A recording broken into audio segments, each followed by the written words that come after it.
there seems to be a reluctancy, and maybe it's just coming across from the way Gal is speaking. Like there's a reluctancy for Arsenal to like break more transfer records. Are you worried about the pressure that spending another 250 plus million pound will put on you? Is because you guys should just be.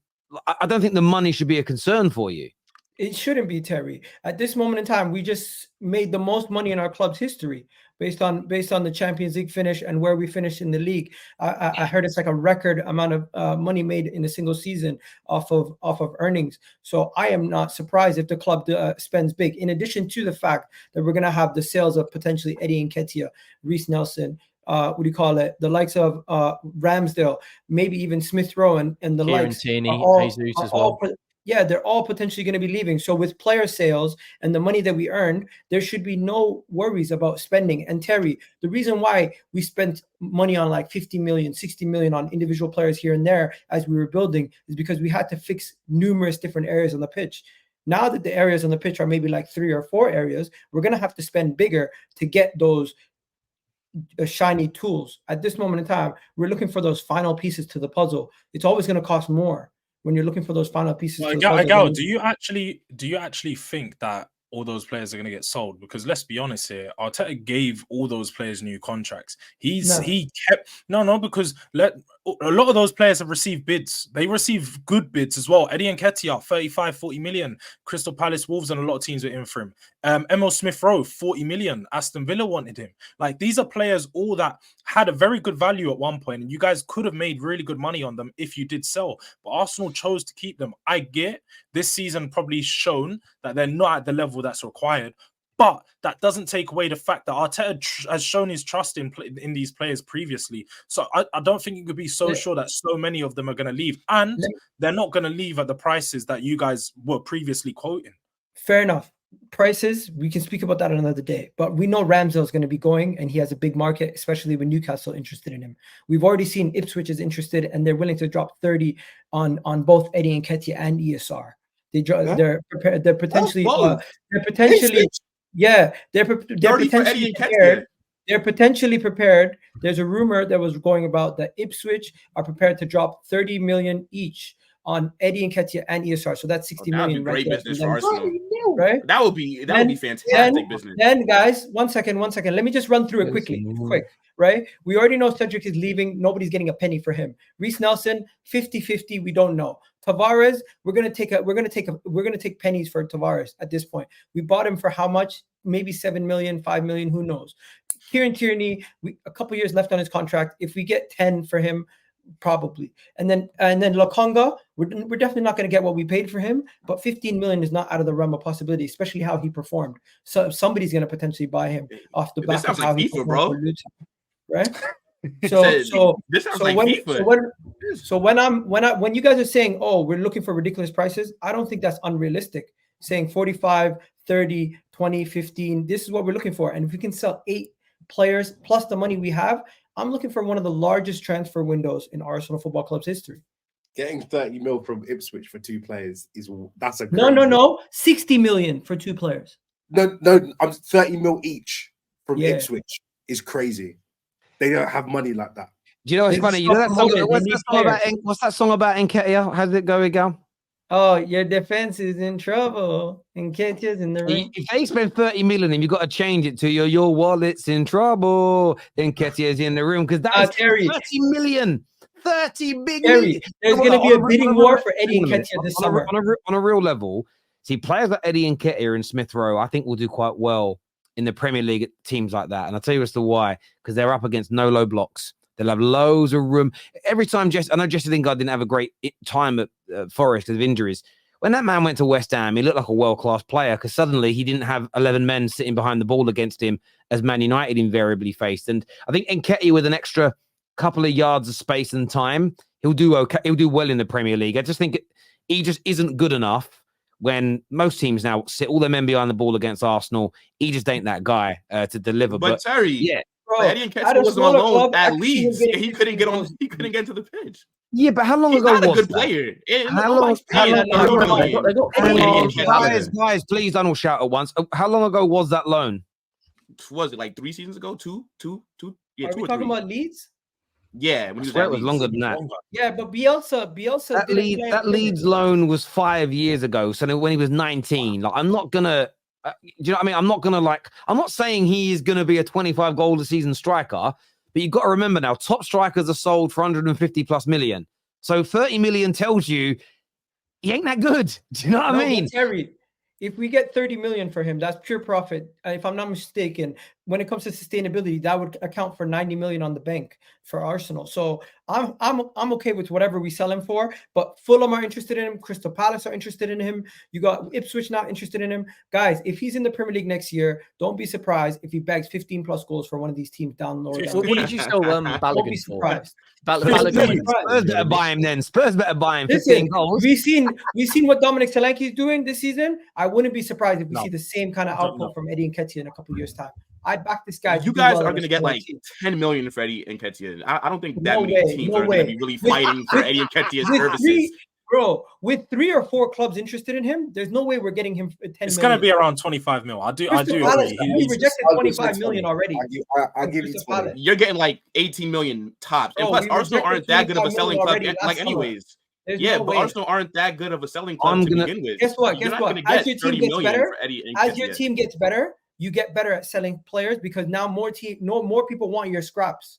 They look at Lokonga doing so well with Luton Town, and is that like how you wanted Man City scraps last year? You're laughing, but one of Man City's scraps became almost one of the young players of the season. So let's not laugh. No. Cole Palmer was not one of their scraps. You would cry. They didn't want to sell Palmer. Come on. Let's not laugh about that. Cole Palmer's not scrap though. He's not the same as Jesus and Cole Palmer, I'm going with on this deal. I'm going to go with. I reckon you'll get 27.5 million for Nketiah. That's what I'm going to go with. I reckon you get this amount. I'm good with that. Breaking news that just come out. Fabrizio Romano has stated that Kieran McKenna is waiting for Chelsea. He received a really important proposal. I think he means big. From Brighton, but he's waiting on Chelsea. So Fabrizio is reporting on it. Mr. McKenna, Ole Gunnar Solskjaer's cone man, is waiting for the offer from Chelsea. He's Ole Gunnar Solskjaer's cone man if he goes to Chelsea. If he comes to Man United, he's the next Fergie as far as I'm concerned. I'm going to be shameless with it. You want him, Terry? It's not about want. It's not about want. My club situation is different to Chelsea's. We're at the beginning of something. I believe a lot has got to be dug out of our football club. We've got a lot of soul searching to do.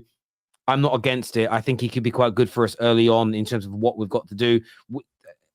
I'm open. I don't know what our product is yet because we haven't spoke about it. So I'm not against it, if that makes. I'm not going to cry about it either way. It's different, Terry, because United fans have sort of accepted the fact that they're willing to do a 2-3 year project of a manager. You want to bring someone in who's going to take, the difference is that Chelsea are 2 years into their situation with Clear Lake, and they seem to be changing direction a lot. So if we come out and say we're bringing in a young manager that we think could become a superstar, we're going to build a new squad, I'm willing to be patient for my standards to be met, because I understand that if you're gutting everything, it's going to take time to get back to the top. I understand it. Equally, my expectations would be I want fast-tracked if we said we're going to spend big, we're going to buy stars, and we're going to go and get the best available manager in the world. I'd start to expect tangible results a lot sooner with that approach. So yeah, I'm not against it. I need to see what we're doing as a club first. Fabrizio didn't say that. Okay, well, I'm only going by the super chat, but either way. Do you think you have a brighter future than Chelsea? Because I remember at the beginning of the season, we spoke about who has a brighter future midway through the season when you guys were both struggling, and everyone was saying Chelsea have a brighter future. Now you see them changing direction again, Terry. Do you think Manchester United have a brighter future now? We have no idea whether Man United have a brighter future. We haven't seen any of the... We know a lot's going on behind the scenes, but we haven't seen anything tangible yet from the new ownership. So I want to be really fair about this. We could start the season, look awful, have bought poorly, and we could be going, wow, this is dreadful. I don't think that'll be the case. I need to see some proof in the pudding before I answer that question. I need to be fair to Chelsea, and I need to be fair to my own club.